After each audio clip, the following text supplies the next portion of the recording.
इस वीडियो में आज हम जानने की कोशिश करेंगे जो इंट्राडे ट्रेडर बनने के लिए हमें किस प्रकार के रूल को रेगुलेशन को फॉलो करना पड़ेगा। यदि आप ट्रेडिंग बिजनेस में सफल होना चाहते हैं और वो भी इंट्राडे ट्रेड में, तो इसके लिए आपको कुछ न कुछ रूल अपनाना पड़ेगा और उस रूल को फॉलो करना पड़ेगा, तभी आप एक अच्छे ट्रेडर बन सकते हैं। जैसा कि आप कोई बिजनेस करते हैं तो बिजनेस शुरू करने से पहले आप जहाँ बिजनेस शुरू करेंगे उसकी उस जगह को देखते हैं, जो वो जगह कैसा है, वहाँ पे कौन सा बिजनेस अच्छे से रन कर सकता है।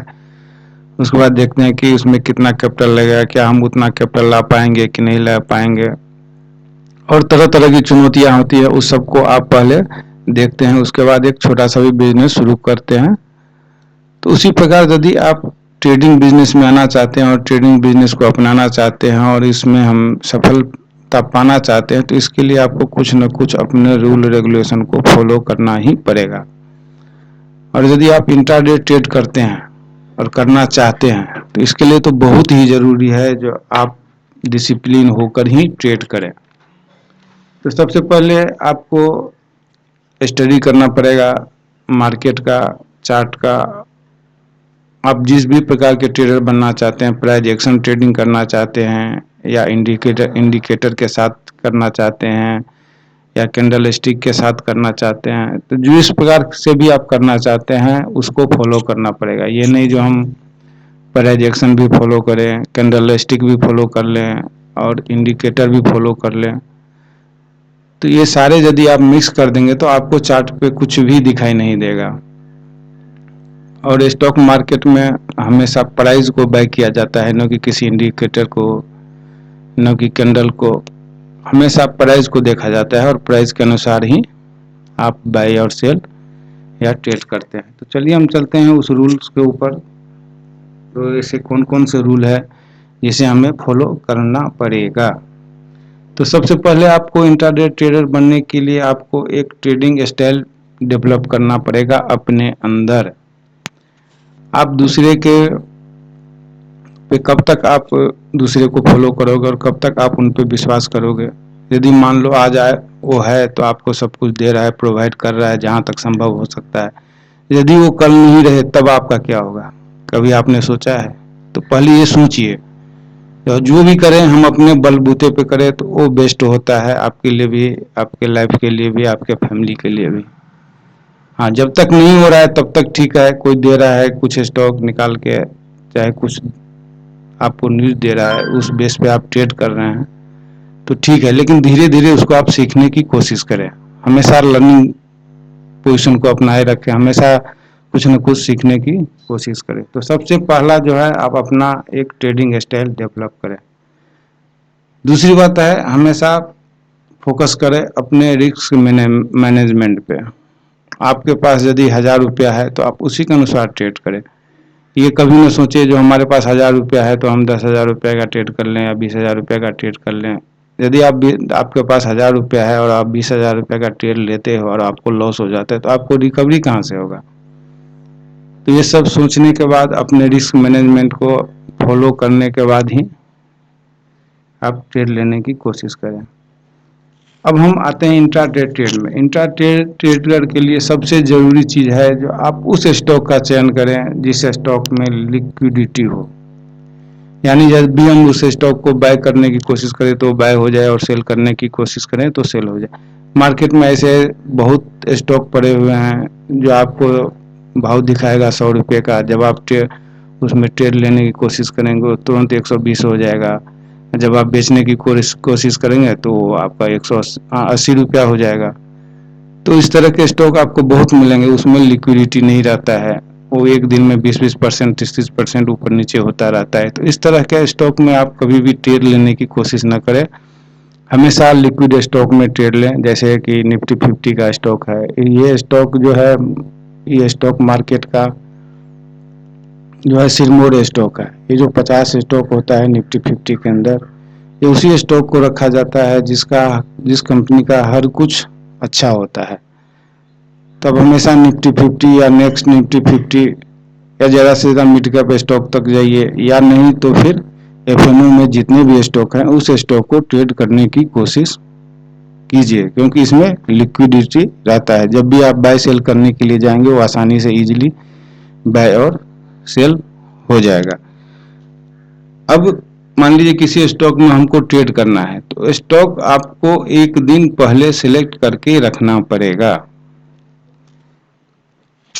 ये इंट्राडे ट्रेडर के बहुत ही जरूरी है। कभी भी आप मार्केट आवर के अंदर स्टॉक को ढूंढने की कोशिश न करें। आप 4 स्टॉक या 5 स्टॉक या 6 स्टॉक आप एक दिन पहले ही ढूंढ लें जो कल हमको इस स्टॉक में ट्रेड करना है। ट्रेड करने से पहले आपको मार्केट का ट्रेंड भी फॉलो करना पड़ेगा। यदि मार्केट आपको बाय साइड दिखा रहा है तो आप हमेशा कोशिश कीजिए कि मार्केट के ट्रेंड के साथ ही चले।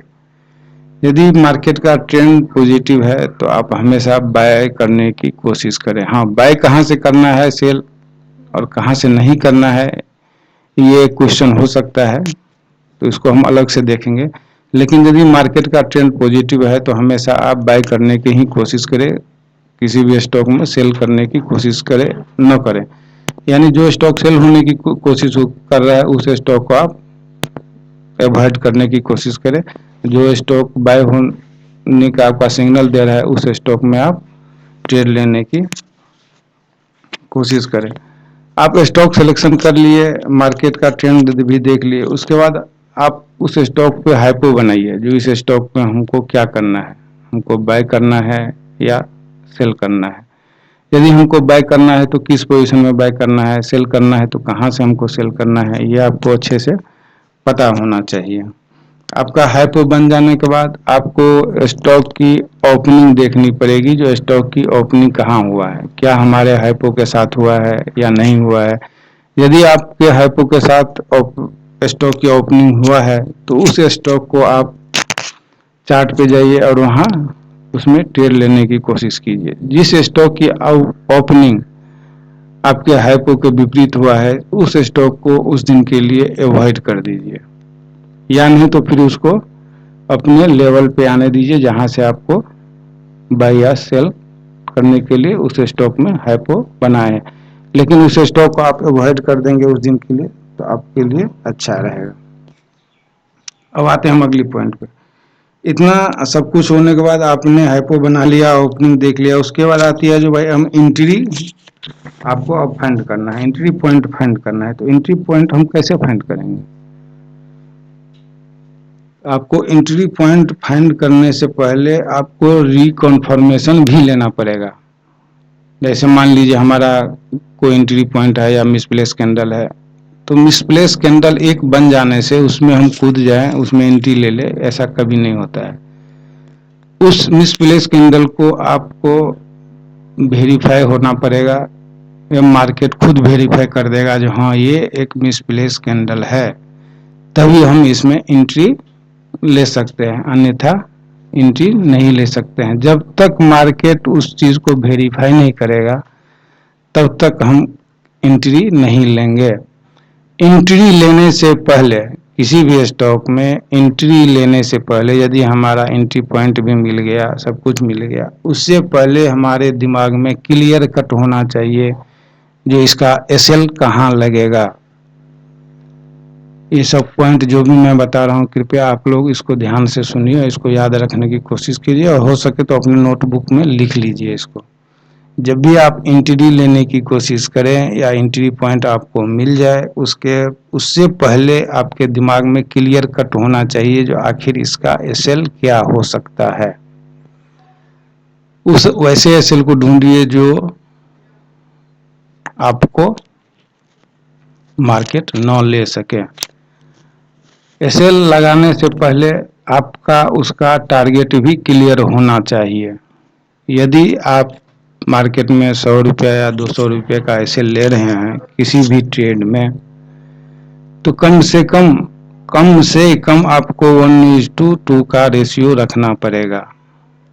1:2 का रेशियो नहीं रखते हैं, उससे कम का रेशियो रखते हैं। यदि आप मान लीजिए 200 का हमारा एसएल है और हमारा टारगेट भी 200 का बन रहा है, तो इसमें हमारा फायदा क्या है? मान लीजिए हमने 2 ट्रेड किया, एक ट्रेड में हमारा टारगेट मिल गया और दूसरी ट्रेड में हमारा एसएल में हो गया। तो जब एक ट्रेड में हमारा 200 मिला, दूसरी ट्रेड में हमारा 200 का लॉस हो गया, तो फिर हमारा आउटपुट क्या रहा? 0/0।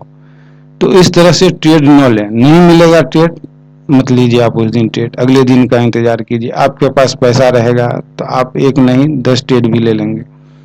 यदि पैसा ही नहीं रहेगा तो आप कहाँ जाएंगे? फिर तो आप मार्केट से आउट हो जाएंगे। मार्केट तो ओपन होगा, हर एक अगले दिन मार्केट ओपन होगा।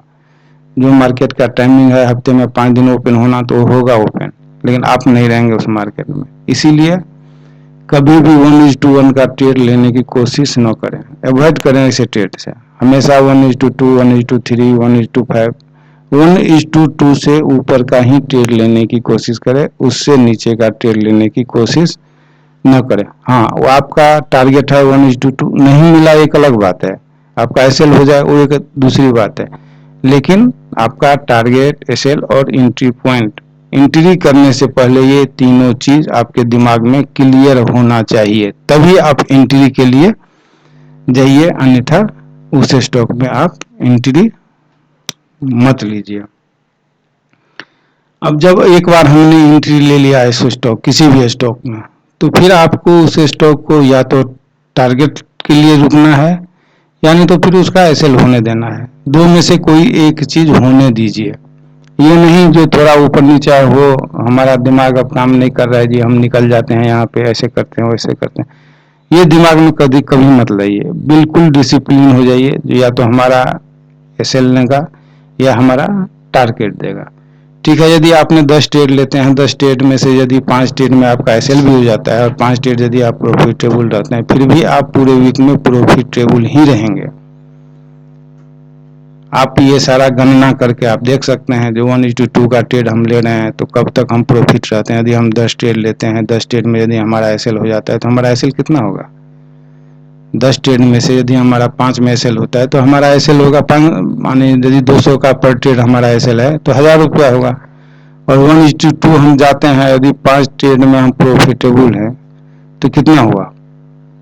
आपका 2000 रुपये का प्रॉफिट हुआ। 1000 का आपका लॉस हुआ है, 2000 का प्रॉफिट हुआ है, तो फिर भी तो आप करीब करीब 1000 रुपया प्रॉफिटेबल है। तो इसीलिए बोला, मैं पीछे इससे पहले बोला था, जो कभी भी 1:1 के रेशियो में जाने की कोशिश मत कीजिए। कम से कम 1:2 आपको मिलना ही चाहिए। अब तो हो गया ये हमारा टारगेट, स्टॉप लॉस और एंट्री कवर। अब आपको जो करना है, आप ज़्यादा ओवर ट्रेडिंग कभी भी मत कीजिए।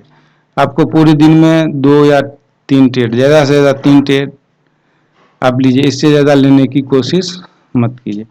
और यदि 1 से 2 ट्रेड में एसएल होता है तो उस दिन आप ट्रेडिंग लेने की कोशिश ही मत कीजिए, छोड़ दीजिए।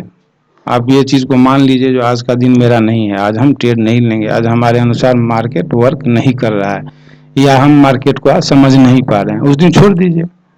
आपका पैसा सेफ रहेगा, आप अगले दिन फिर से ट्रेड लेंगे और अच्छा ट्रेड लेंगे। तो इस चीज़ को आप ओवर ट्रेडिंग जो करते हैं, नहीं आज हमारा एक में लॉस हो गया तो हम पहले लॉस रिकवर करें फिर कमा लेंगे, और उस चक्कर में आप जो भी आपका मनी रहता है आपके अकाउंट में, उसको सारे लूज करते चले जाते हैं। आपको मान लीजिए 200 का एसएल हो गया तो आप कोशिश करेंगे जो फिर और एक ट्रेड ले, जो हमारा 200 रुपया रिकवर हो जाए, और उस 200 के चक्कर में आप दूसरा एसएल फिर लगा बैठते हैं तो आपका लॉस 400 हो गया। अब आपका दिमाग और कोशिश करेगा, नहीं हम और ले ट्रेड, उस 400 को हमको रिकवर करना है। ऐसे मत कीजिए। आपका एक एसएल हो गया, 2 एसएल हो गया, आप छोड़ दीजिए। आप उस दिन लैपटॉप को बंद कीजिए और जाइए चाय पीजिए, घूमिए फिरिए और मनोरंजन कीजिए। ये कभी मत सोचिए हमारा एसएल हो गया तो हम अब सक्सेस नहीं हो पाएंगे मार्केट में, नहीं। आपको बार बार कोशिश करते रहना है, आप एक इंसान हैं। आप कोशिश कीजिए, आपको सफलता जरूर मिलेगी। सफलता हमेशा कोशिश करने वालों को ही मिला है। जब तक आप कोशिश नहीं करेंगे तब तक आपको सफलता कभी नहीं मिलेगी। इसीलिए हमेशा कोशिश करते रहिए, लेकिन एक डिसिप्लिन के साथ, बिना डिसिप्लिन के नहीं। आप डिसिप्लिन का रूल बनाइए, उस डिसिप्लिन को फॉलो कीजिए। आपको 1 दिन नहीं, 2 दिन नहीं, 3 दिन नहीं, मार्केट अपने आप उस डिसिप्लिन के अनुसार यदि आप चलेंगे तो आपको देना शुरू कर देगा, और इतना देगा मार्केट की फिर आप विश्वास नहीं कर सकते कि हम इसमें से कितना हम पैसा कमा सकते हैं, लेकिन आपको इसके लिए डिसिप्लिन फॉलो करना पड़ेगा। अब अगला रूल है कीप रिकॉर्ड ऑल ट्रेड, यानी और सब जो भी आप ट्रेड लेंगे पूरे हफ्ते में जितने भी ट्रेड लेंगे सभी का आप एक रिकॉर्ड रखेंगे, जो हमने एंट्री कहाँ पे लिया, कितने बजे लिया, कितने बजे निकला और कैसे एंट्री लिया, सब कुछ का रिकॉर्ड रखिए। और उस सारे रिकॉर्ड को शनिवार और रविवार को आप रिव्यू कीजिए और देखिए जो हमारा एसएल हुआ तो क्यों हुआ। इस स्टॉक में हम टारगेट इतना का रखे थे, हमारा टारगेट तक नहीं गया, क्यों नहीं गया। आप इसको ढूंढने की कोशिश कीजिए, चार्ट अपने आप आपको सब कुछ बताना शुरू कर देगा और आप एक अच्छे ट्रेडर धीरे धीरे बनने की शुरुआत कर देंगे। कभी भी आप इमोशन मत होइए, जो हमारा ट्रेड नहीं चल रहा है हम छोड़ देंगे, जी नहीं।